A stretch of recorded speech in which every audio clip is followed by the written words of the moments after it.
one of the things you find is that if you were arrested by the KGB, by the secret police in the Soviet Union, and you were hauled off to like a tribunal, before a judge, they wanted you to admit that you were guilty.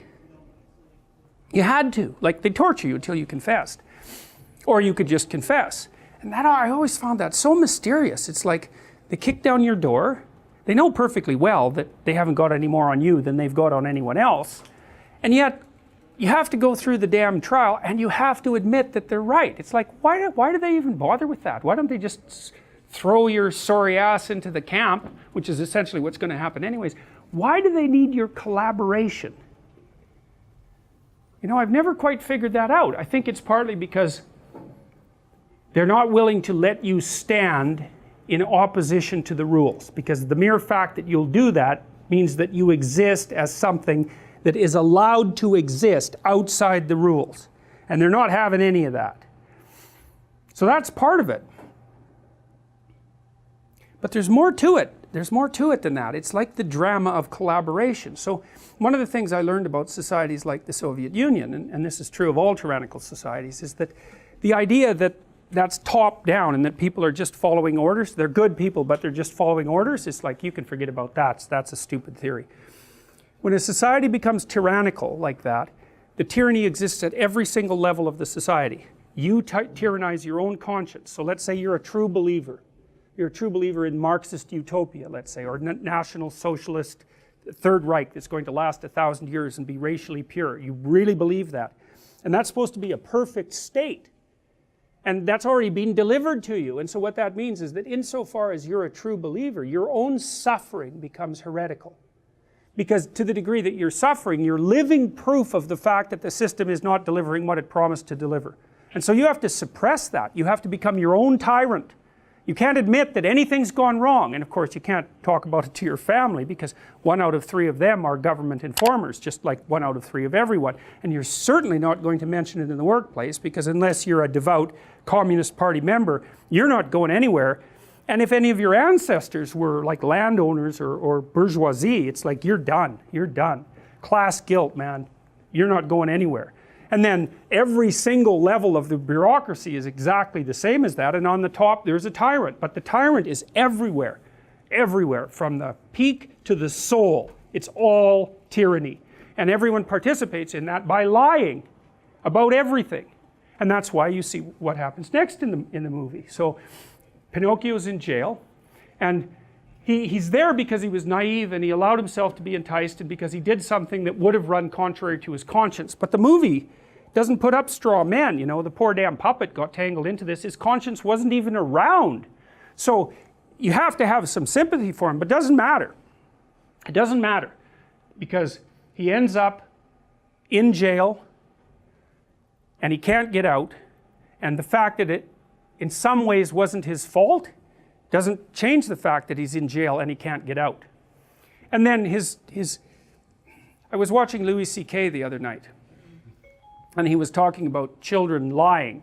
He was talking about his 9-year-old daughter lying, and he said, well, it's no wonder your children lie, and it's no wonder it's impossible for you to stop them, because, you know, you're talking to someone his head would scrape the roof. They weigh like 3 times as much as you, and they're capable of force, and they're intimidating.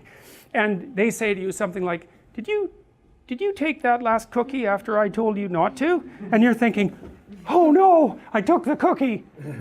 What am I going to do? And then you get a genius idea in your head, which smarter children learn to lie earlier. Children with high IQs learn to lie younger. And CK says, well, it's like you've just been handed a magic get out of jail free card. You can just say, no, I didn't take that cookie. And worse than that, it works in every single situation if you get away with it. And now you're supposed to learn not to do that. I said, well, great. That's the thing about comedians, you know, they'll tell you the underlying truth, which is why people think they're so funny, like the jester in a king's court, right? He's the only one who's allowed to tell the king the truth, because he's beneath contempt. That's what comedians do. And so, well, so what happens is, well, Pinocchio's not very happy about this, right? It's really breaking him up. And the blue fairy appears again from the star, same way. So what this means is, and I think this is right, this is something Jung talked about, and it was also extraordinarily brilliant. He said that it's one thing to break a rule when you don't really know the rule. You can, for whatever reason, you seem to get a bit of a free pass for that. But if then you know the rule, and then you break it anyways, you get hit a lot harder. And I know that's true, and I even think I figured out why it was true at one point, but I can't remember at the moment. But there's something about, it's like the severity of a moral error isn't quite as massive if you're genuinely ignorant and unconscious about the rule. And maybe it's because you're not violating your own belief system as much when you engage in the misactivity. It's something like that. So anyways, Pinocchio's in there, and he's partly at fault, at least because he's naive, and he's very desperate about it. But it's also because his conscience isn't functioning very well. So he has his reasons, and so whatever, the blue fairy shows up again. Mother Nature steps in to aid him. And so, and that is true, I would say, because it's not like you get walloped or killed every time you make a mistake, right? It's kind of interesting. And especially that's the case with kids, is like we have more leeway for them. Whether nature does, that's a different issue, but I would say yes, because you know, kids are really cute and they're appealing.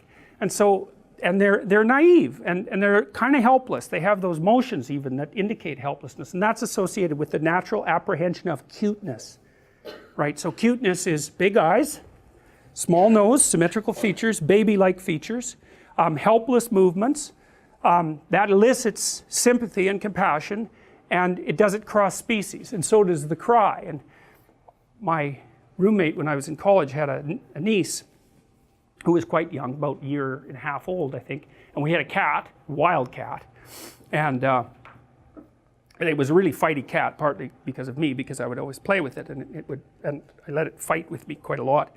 So it was a fighty cat, and that little girl would come over, and you know, maybe she'd cry. That cat was like there right now trying to figure out what was wrong, and like the cat would use its claws on me, but it would never use its claws on the little kid, you know. And I thought, well, that's indication of that cross-species cuteness, you know, and you're all attracted to that more or less, and the more maternal you are, the more you're attracted to such things. But you know, you see something on YouTube and you go, ah, and that's like, that's so cute. It's like, yeah, it is. It appeals to exactly this. It appeals to this concomitation of infantile features, and it brings out compassion, unless you're psychopathic. So it's a good thing, but you know, it can be manipulated, that's for sure. Women actually manipulate it with makeup, which is quite sneaky and good of them. So anyways, so the blue fairy shows up, so that's nature. So what I'm saying is that nature will cut kids a break.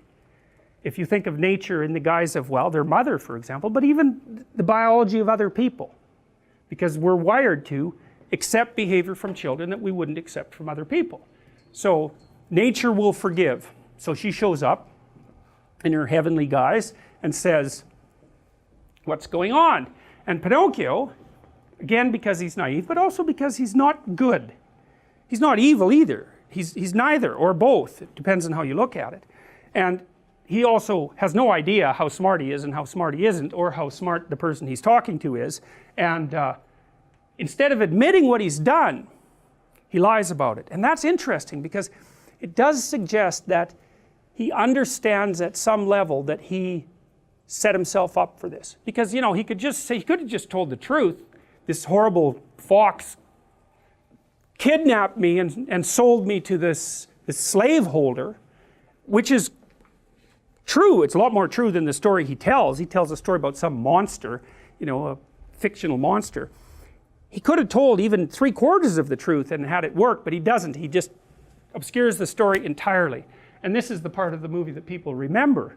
And I'd edited this out for years when I was talking about this movie. I forgot why it was so significant. His nose grows, right? And it grows to ridiculous length. And why is that? I think it was Mark Twain, Samuel Clemens, I think, who said, one of the advantages to telling the truth is that you don't have to remember what you said.